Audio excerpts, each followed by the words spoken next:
Welcome to Digital Asset News. Take a top stories in cryptocurrency and digital assets. Now break them down to bite-sized pieces. Today, we got some concerning news, and these are the types of news stories that are going to keep coming out and coming out and coming out. So I want you to be prepared for what's about to happen. So first up, critics claim Tesla should sell Bitcoin position. Electric vehicle firms share down 30% since buying. So we'll take a look at what is hype and what is reality, and the numerous news sources that you're going to hear about as far as calling for these huge institutions and corporations to sell their Bitcoin. So we'll take a look at that. On top of, I need to talk to you about CryptoTrader.tax and my unbelievable 2,825 what's called missing cost basis detected, which put me through a loop for over 2 weeks. And I don't want you to fall into this as you're scheduling your taxes.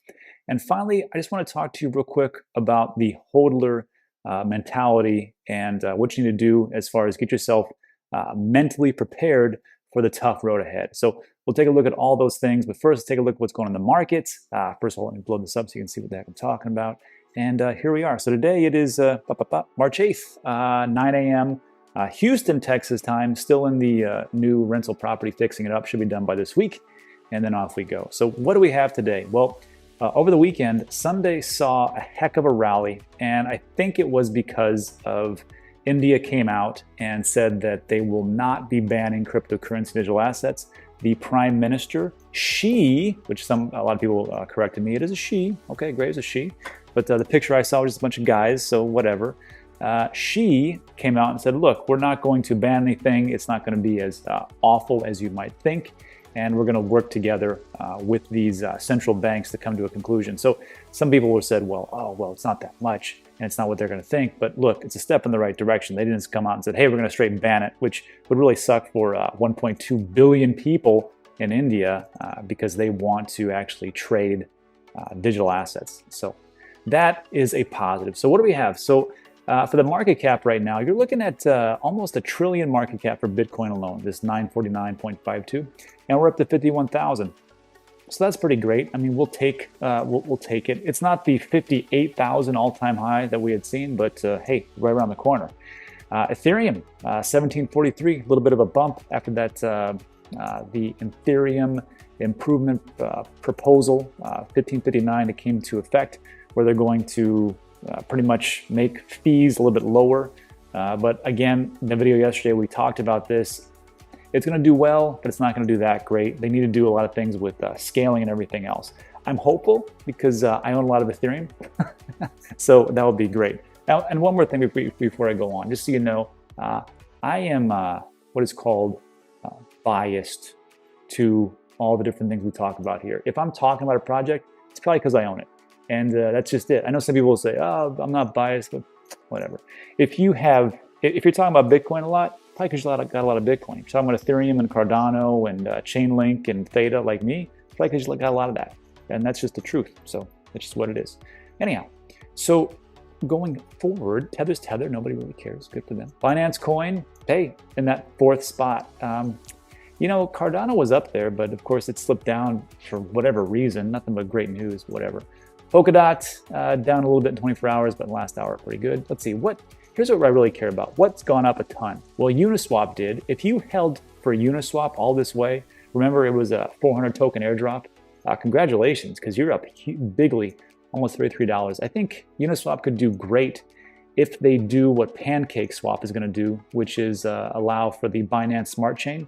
So they can use Ethereum, ERC20 tokens to pay for gas.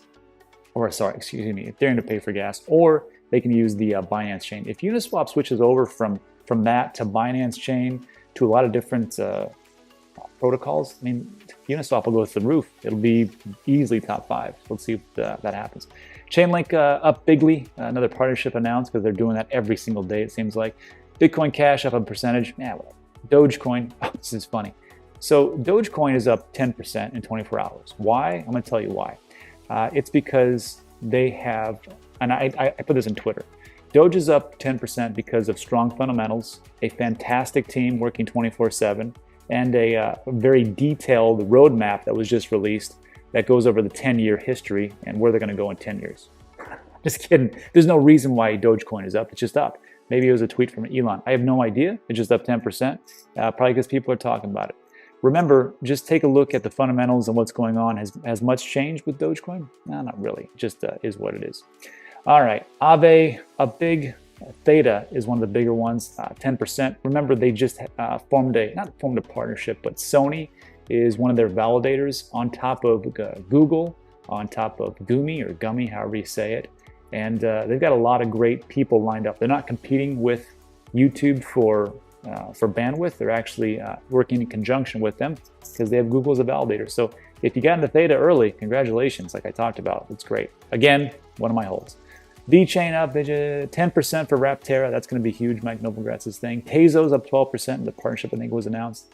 And that's about it. So let's take a look at the at the sentiment over the next hour and see what's going to really pop for all you traders out there.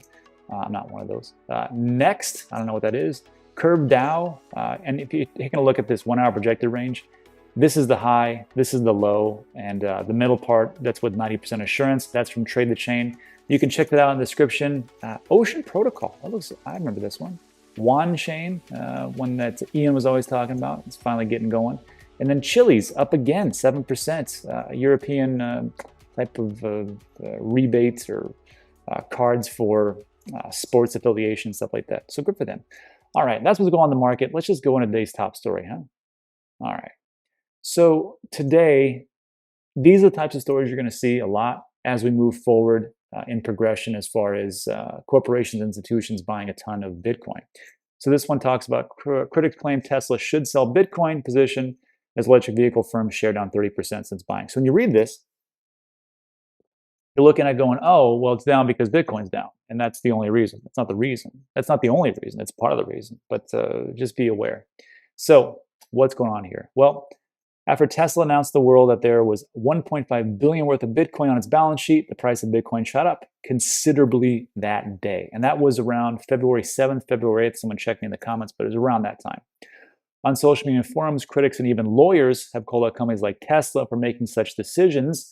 Tesla shares have not fared so well since the purchase, even though the firm did profit nicely from the Bitcoin value increase. So, I'll get to it in a second. And this was just from some random, this is from, who is this? Imagine the positive momentum Tesla would create, somebody tweeted, if they announced the sale of their Bitcoin position and authorized a Tesla stock buyback instead. And the rest is just boring. I almost fell asleep. So here's the thing. I just want you to notice a couple of things. First of all, Tesla stock went down because Bitcoin went down. It's true. That's not the only reason. Part of the reason is there was a shutdown for their Model 3s or Model X's, one of those two. There was a problem with getting parts and different things that they needed for the production line. So that's one. And then there's been some volatility for as they were moving from their California plant to their Texas plant. So that's another thing. And then another part is that yes, Bitcoin went down and they had a lot of it on there. So when people start to talk about, oh, they should sell their Bitcoin and they should do a buyback or whatever else it is, you have to understand, when people hear that, when people who aren't in our space, they're going to look at this and go, see, I told you Bitcoin was nothing. Bitcoin was bad. And people are going to sell off. And that's kind of what happens. So it's like a reoccurring event. So one person, you have some kind of event over here where Bitcoin sells off for whatever stupid reason. India says again they're going to ban Bitcoin, right? So a lot of investors are like, oh, that's like 1 billion people, we want to get out. And then so then that happens, and then the stock price for MicroStrategy, for maybe even a MassMutual, I don't know, for a Tesla, or all these big institutions that have bought Bitcoin starts to tumble, and then people just start to sell off. It's just like a flywheel effect in reverse if you listen to Alex Mashinsky over at Celsius. So you have to be aware this is what's going to happen more and more and more as time goes on. So just be aware of what's happening. So the real question then is, what the heck is going on with the stock price? Well, if we take a look at Tesla stock right now, it was around February 8th, 7th or 8th, when they announced that they were going to be buying Bitcoin. And if you take a look at this, it's not like there was a big push. It was already up all the way back in, and actually I think it was a little bit higher, January 8th. This is for Tesla stock. So if you take a look at what's going on here, well, they've had some pretty great runs. I mean, from all the way back to November 2020, October 29th, it was 410. Now we're shooting up to 816, 880, and at some point we're going to hit 1,000. And then from here, we just see it kind of just tumble down. What happened? Well, is it Bitcoin? Well, no. I mean, it's the things we talked about, but I also want to make mention of this. See this market cap right here? Let me see if I can blow this up. Up. Yeah. See this market cap right here? $573 billion. It's a lot of money. Right? It's a lot of market cap. So how does that compare to, oh, I don't know, other big names in the automobile industry? Well, if you take a look at Tesla, it's 573. The next closest one is Toyota, and they are enormous at 206 billion. Volkswagen, 122. Daimler, Chrysler, Mercedes-Benz, 91, GM, 77, BMW. So probably the closest 5 or 6 really does encompass all of Tesla's market cap. So is this overbought? Is this overvalued? Potentially. And I think a lot of people took a look at this and go, you know what, time to get out. There's only so high we can go. And then what they're going to do is they're going to see, well, as everything tumbles down, and then there's news stories over here where they talk about it's all because of Bitcoin. Then, of course, they are like, oh, well, I'll just blame it on Bitcoin. I'll just keep selling, and then no big deal because they know it's going to go down because more stories. And that's what I talk about. News moves not only this market, but the traditional market. So if you have some type of integration where you can figure out what the latest and greatest news are, you're going to be a winner. Anyhow, that's what's going on. But lastly, I want to finish up with this. Let's take a look at MicroStrategy real quick, shall we? And this is the last 5 days. And I'm going to pull a Diddy. I like using that one, where he says, when in doubt, zoom out. So we're looking at 5 days. You're like, oh man, this kind of sucks. What happened here? Well, let's take a look at a month. And let's take a look at, what's this? February 9th. When was MicroStrategy's first purchase of Bitcoin? Well, it was August 11th. Second purchase, September 14th. Third, December 21st. And February 24th. I think there was one more in between there as well. But if we take a look at here for 1 month, we'll take a look at 6 months. So all the way back in August, which doesn't even read. Let me go back a year. The first time that it was purchased was right around here when the stock price was 123. MicroStrategy has been trading pretty flat for quite a long time. Let's take a look at 5 years. A little bit higher here, but mostly flat. So if you take a look at this, here's Bitcoin, meteoric rise, and when I'll probably want right up to here, and then it kind of goes down. I think MicroStrategy is a lot more closely correlated to Bitcoin than Tesla is, because MicroStrategy is just a data analytics firm. If you listen to my man Ryan Gorman, the only thing they do really great is scrape data from Facebook, and that's the big thing. But they have been trading pretty sideways, as opposed to, take a look at Tesla. Let's take a look at a year. It's just gone up and up and up.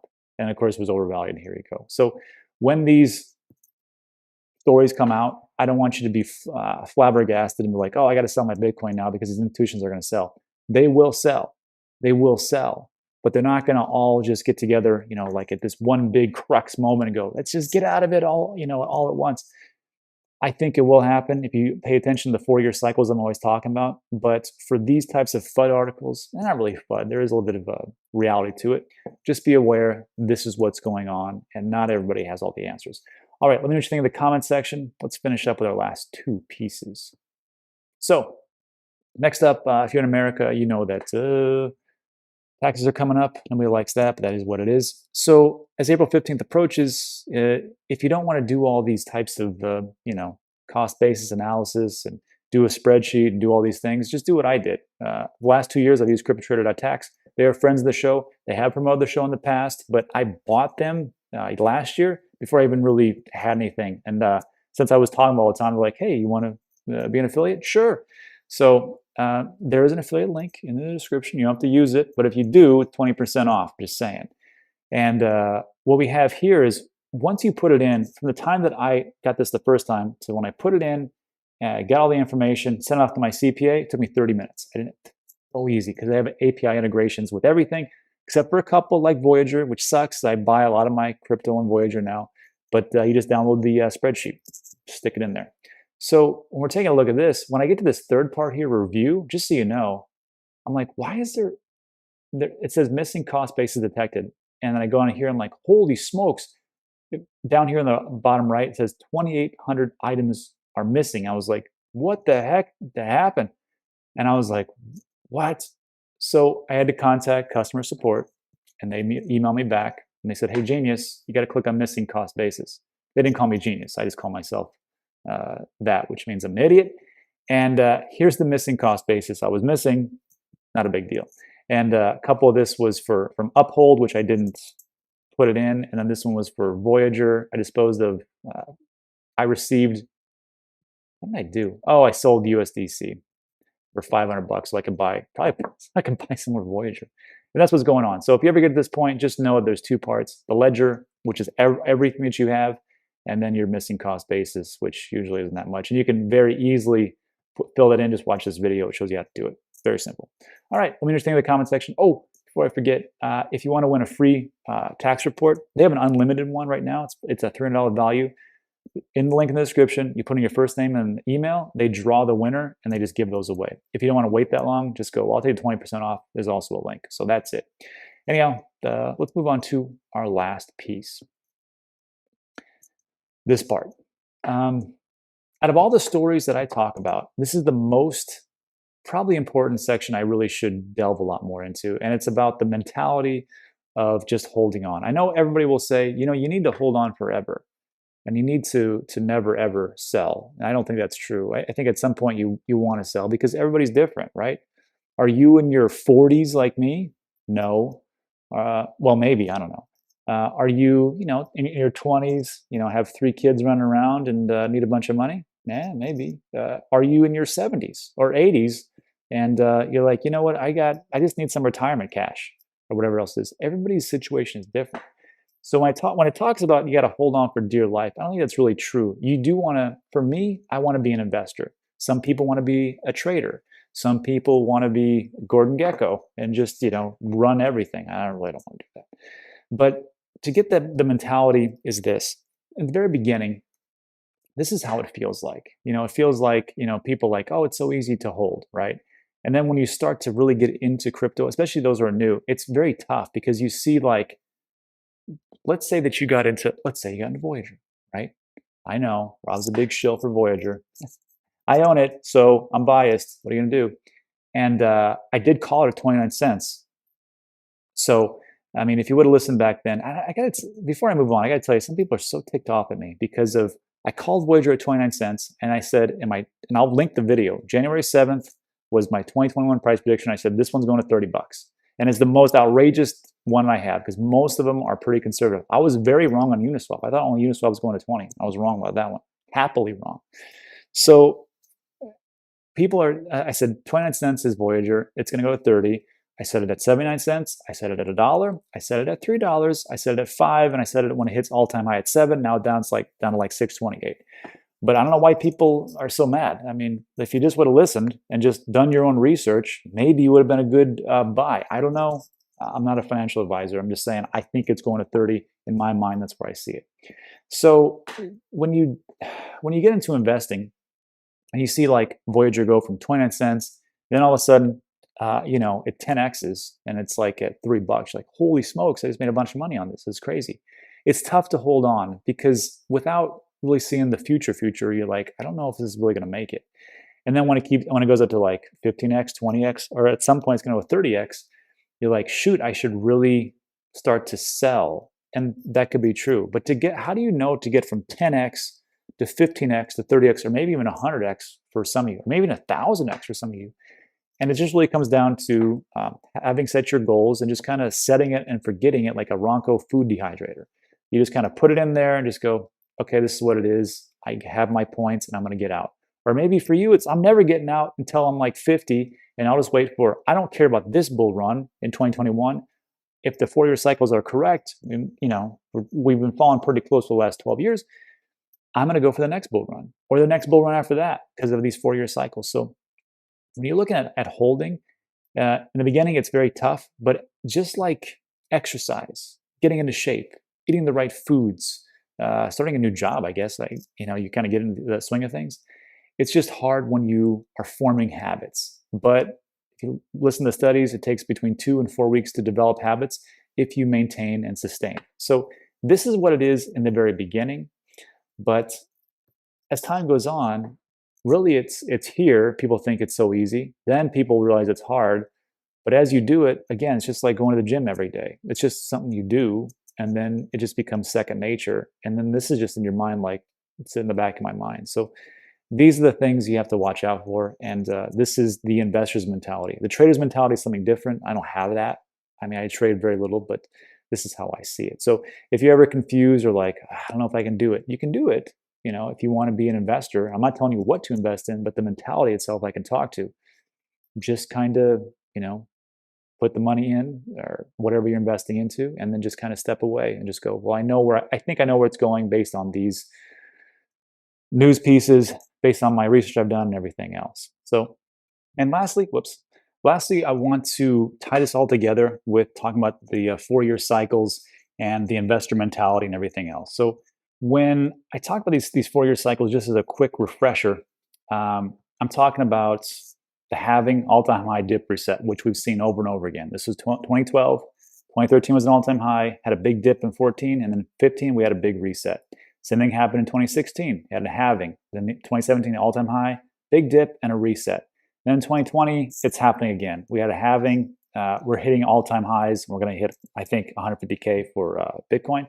And then a dip, and then a reset. And the next bull run will start in 2024. 2025 should be another all-time high. So when we do these types of things, and when I talked about these articles and what to watch out for as far as what's going to happen with like all these institutions, just know that these things are going to come pretty fast and heavy, hard and heavy. But you have to understand that people are going to have weak hands. Not you, you've been here for a while, but the new ones that FOMO in, which usually they FOMO in right around when everything goes parabolic. And then you're going to have this over here where everything goes parabolic. And then it's going to be the same thing in 2021. Everything goes parabolic. You have a bunch of people just FOMOing in. And the reason I know that people don't know what the heck they're doing is because of this little survey, which we covered a couple of videos ago. More than 1 in 3 crypto investors know little or nothing about it. Survey. These are the ones that are already here, right? I mean, like I said, not you. You probably know exactly what it is and what it's all about and how it's going to change everything. But if you're going to see these newbies coming in and FOMO paper hands, they're going to see articles like this where, you know, Tesla starts to sell off, or another institution sells off, or maybe another India ban or whatever country. And they're like, oh, that's it. I got to get out. And they're going to pretty much crash the market. And you're just going to see a bunch of people just get out. I know people will say, but Rob, you don't understand. These institutions are here. They're never going to leave. Sure.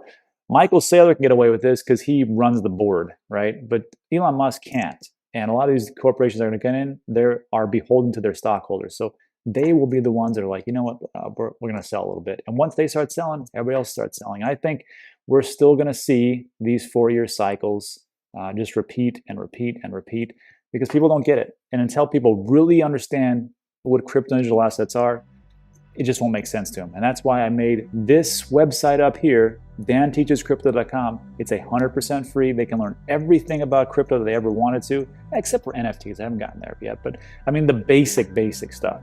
So if you haven't checked it out, go ahead and check it out. All I need is it's just your first name and email, nothing else. I don't even spam you. And then tell 2 people so they can understand and they can have stronger hands in the long run. All right, so that's it for today. So if you made it all the way in, hey, thanks, I appreciate it. If you liked the video and you found value, give it a thumbs up. That always helps tremendously. Also consider subscribing. Other things we talk about are time sensitive. And that is it for today. So if you like those, I'll put up 2 more on left and right, let YouTube do its magic. And that is it for today. So thanks so much. I appreciate it. And I'll see you in the next one.